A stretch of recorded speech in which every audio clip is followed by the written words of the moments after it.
Lifetime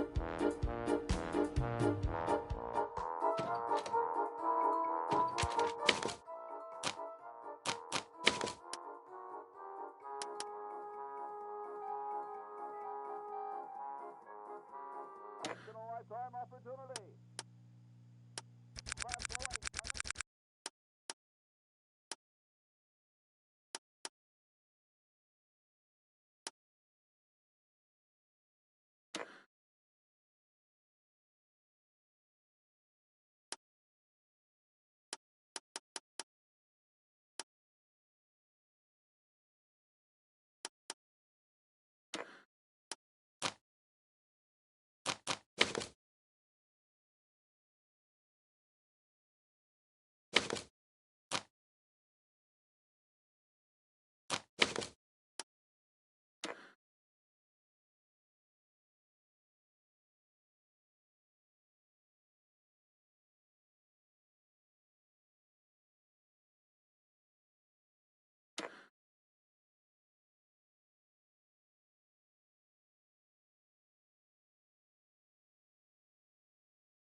So, did we already introduce ourselves? Should we do it again for real?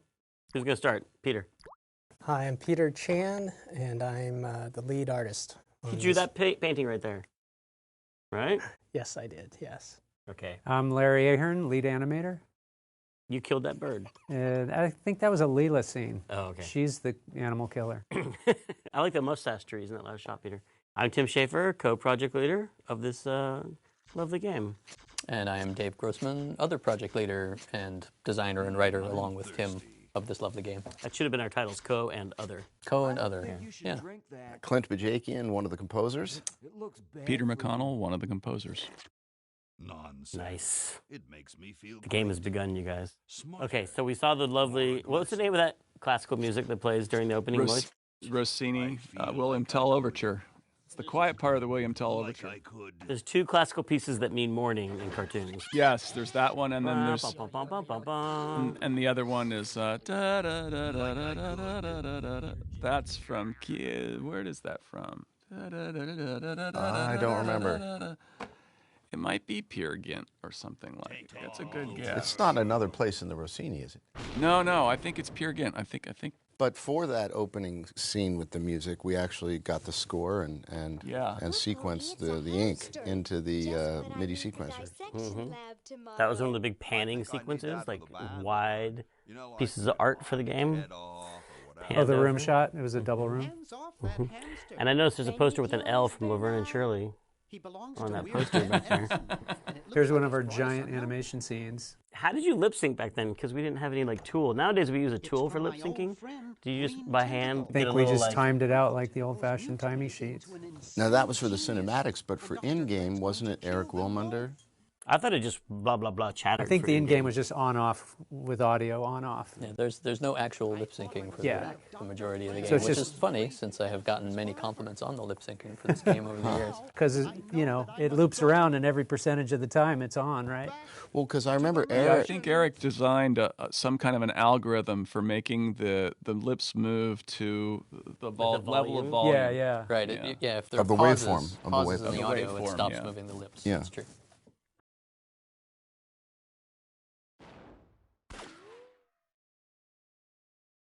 Now these credits were done by Kyle Balda. That's You're right. saying entirely on his internship? Yep. So wait, did we not pay for these credits? Or did we pay for them? You got paid, right? I think so, yeah. He took time. This is Peter, the other Peter.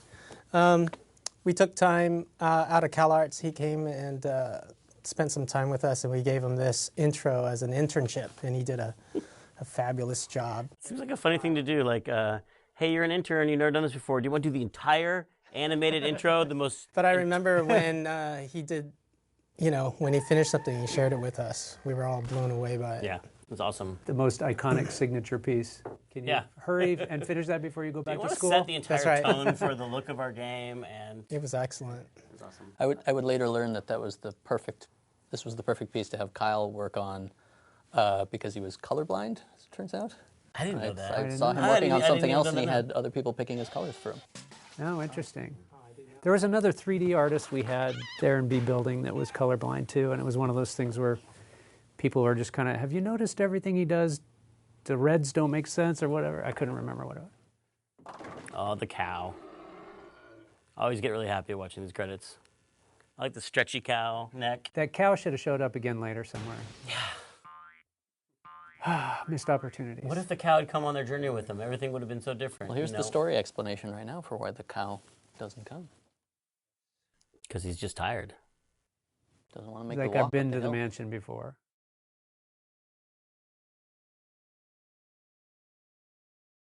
Now, this is the first fight I had with Peter McConnell. Do you remember this, Peter? Yes, I was gonna.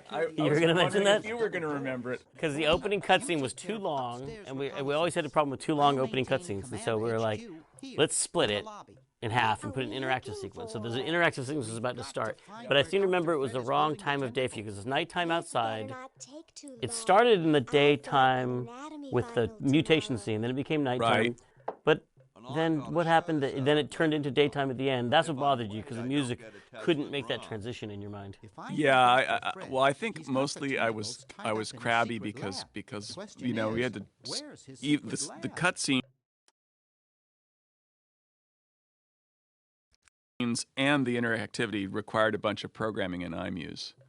And I'd finished it one way, and then you changed it to another. And so I think I came up with some sort of artistic argument that had to do with daylight like that. But that's an important thing to learn running a project, to not change things after someone spent hours and hours making something. Well, it was also an important thing to learn not to step way out of your bailiwick and tell the guy who's writing the scene how to write the scene. Oh, there are bailiwicks all over the place in this game.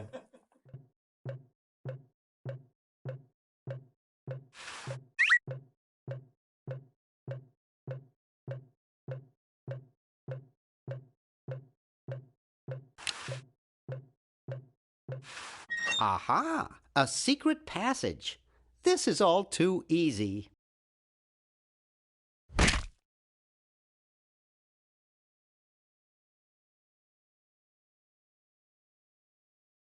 Laverne, how'd you get upstairs? Am I upstairs? I got lost. Seen any tentacles? What's a tentacle? Oh, just something I whipped up in my spare time. Made good pets, actually, until one of them tried to take over the world. Had to tie the little buggers up in the basement. Good thing you told us that. Yeah, Bernard wanted us to set them free. Thank God you weren't that stupid. Did you say Bernard? Okay, you're free to go. Thanks, Bernard. Yes, thank you, naive human. Now I can finish taking over the world. Wait! Oh, yeah. Now I remember. He's incredibly evil, isn't he? I'll try to talk him out of it. Well, what possible harm could one insane mutant tentacle do?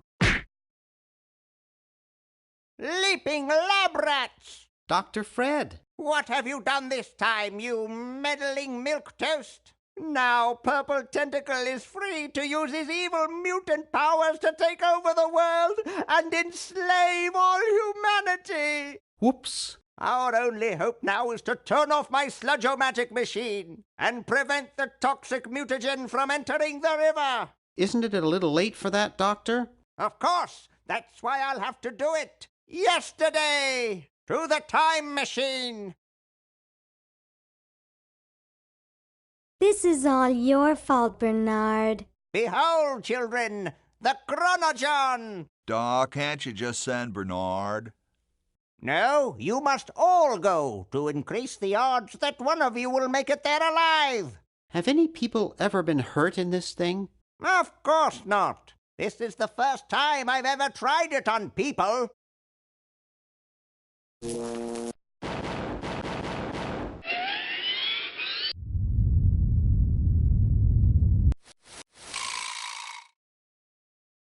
Well, could be? And then there's the porta potties, vessels. Chronojohns. Yep. Chronojohns. This, by the way, is an amazing full-screen animation before it was possible to do full-screen animation. And not actually animated. That's all. The background's all color cycling. It's all color cycling. A lost art in the world of. I forgot about that. Now that computers work like they should, you don't have to do that stuff anymore. You know, if you look at Mark Ferrari's website, not that Mark Ferrari worked on this game, but he was the master of color cycling, and he has a whole website where he's done it in a more high-end way. Like with higher res color cycling, he just kept perfecting that to higher and higher resolutions. Yeah, that stuff was crazy. He was into it, and then I think Bill Eakin was the one that inherited the mantle from him when he left. All the lava in Indy 4. Yeah. Mm-hmm. Uh-oh. See, color cycling. Wow. Awesome. Yeah, so that jump was like coming. 2-3 frame animations. And a little surf music for Hoagie. We always had a place for surf music in our games. The Bone Wagon theme. Yep. That's right. I think that surf music was yours. That was mine. Yeah, I did that last little sequence there. Yeah, you know the musically, this I believe was the last project that we all worked on. Certainly the last original title that we all worked on together, sort of equally as composers, where there was no lead composer, and we all pretty much panicked and freaked out together. Cheap mail order jewels. What happened to Hoagie and Laverne? I knew I should have bought a real diamond. Are they alive? My dials say that the larger specimen landed 200 years in the past, and the other is stuck 200 years in the future. Well, hurry up and bring them back. I will, as soon as I get a new diamond. Then all your buddies have to do is plug in their respective chronojohns and... Plug them in? Where is Hoagie going to find an electrical outlet 200 years in the past? Yes, well, he'll be needing my patented super battery then, won't he? Now, where did I put those patented super battery plans of mine? Plans? How are we going to get Hoagie plans? Don't worry me with details, boy. Just help me find the plans. They're in this house somewhere. Now what am I going to do? I think I made myself perfectly clear. Step 1, find plans. Step 2, save world. Step 3, get out of my house. Let's get cracking.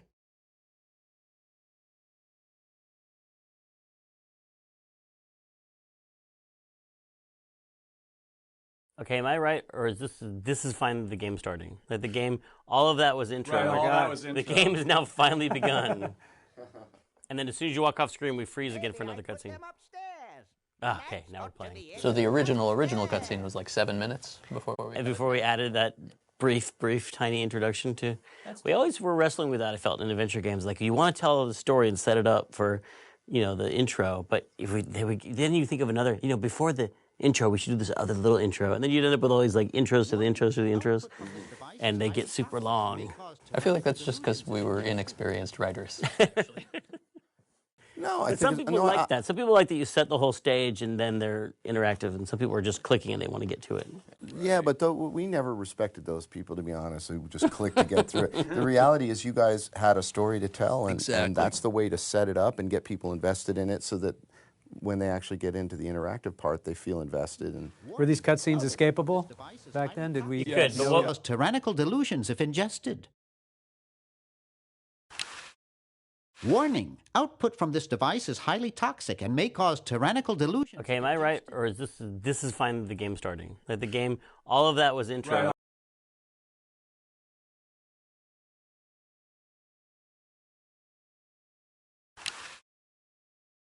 It looks like a generator driven by a treadmill.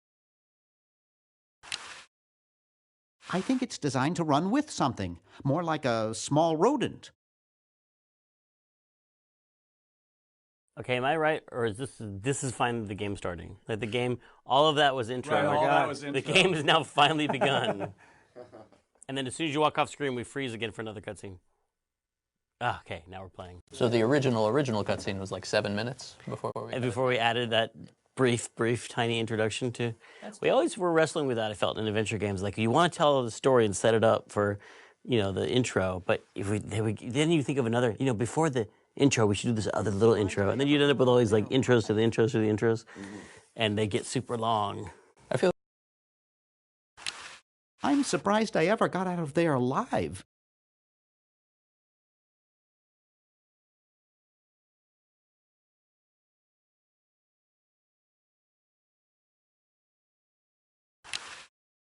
It's Dr. Fred's design for a super battery. It's capable of storing up to 1 gigavolt with a charging time of only 0.01 seconds. Wow!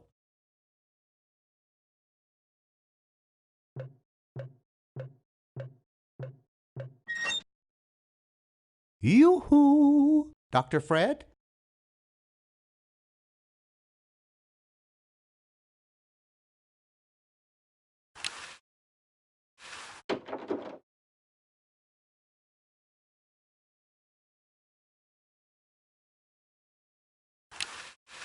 Sleek design, sturdy construction, attractive housing. All in all, a fine phone.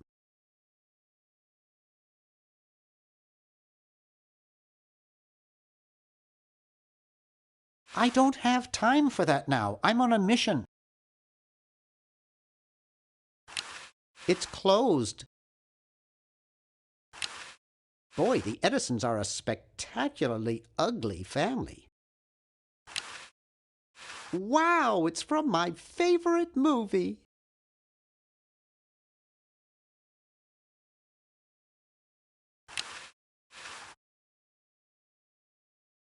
Always make sure they get your good side.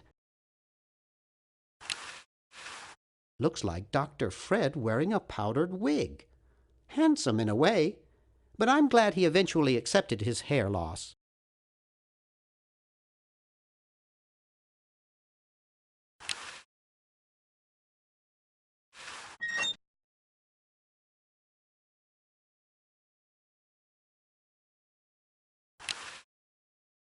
It's a bottle of correctional fluid.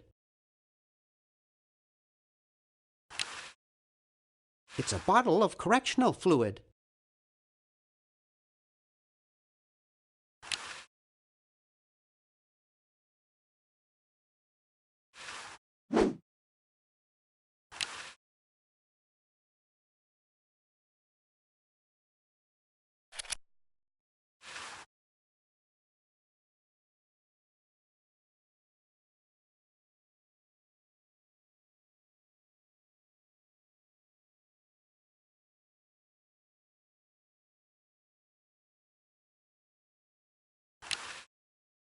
Help wanted. Lab assistant. Hard-working moronic drone needed to assist genius with experiments. High school diploma not required.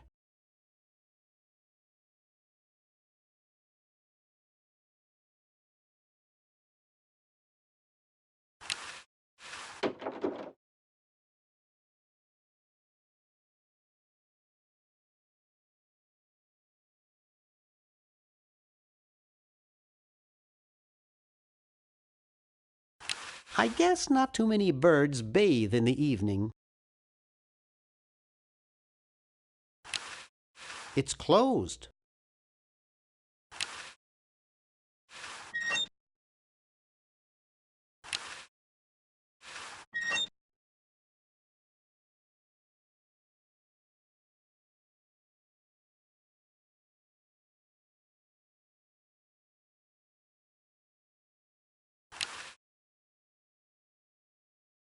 Hi. Don't sneak up on me like that. What are you up to?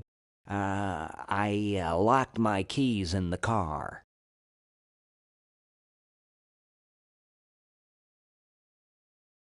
If you're locked out, why break into the trunk? I have a spare set of keys in there. I don't see your keys in the car. Actually, I lost them somewhere. Nice crowbar. Thanks. Don't even think about asking to use it. I need it. See you later. Yeah.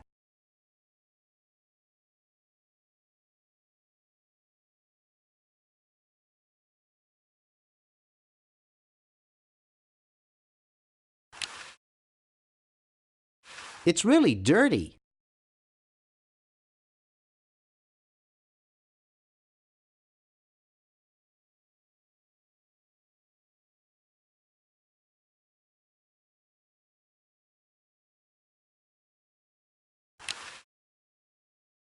Keep out. Area contaminated with industrial waste.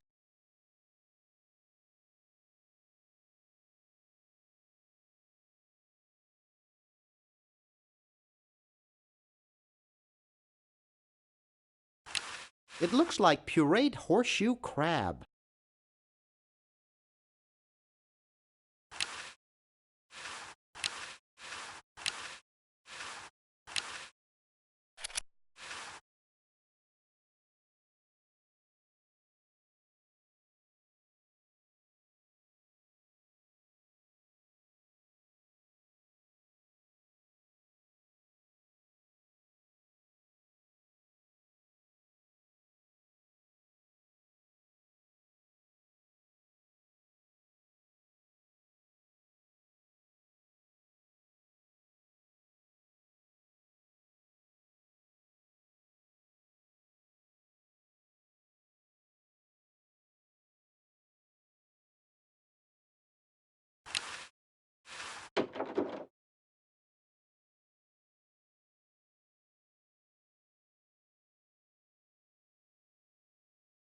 Hey, boy, you missed the party. You and the clown were having a party? No, last night. At the Novelty Goods Salesmen's Convention. I tell you, we novelty goods salesmen know how to have a good time.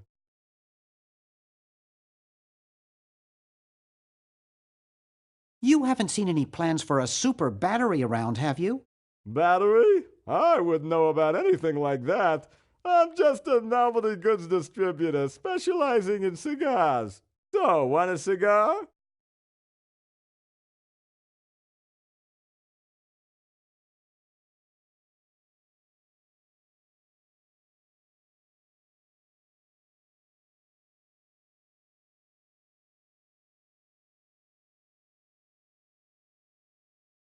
Sure, lay one of those Havanan babies on me.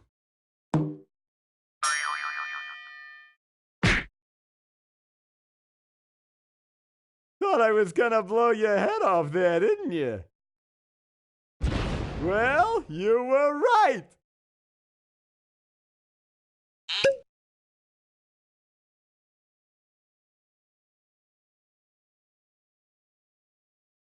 You shouldn't smoke.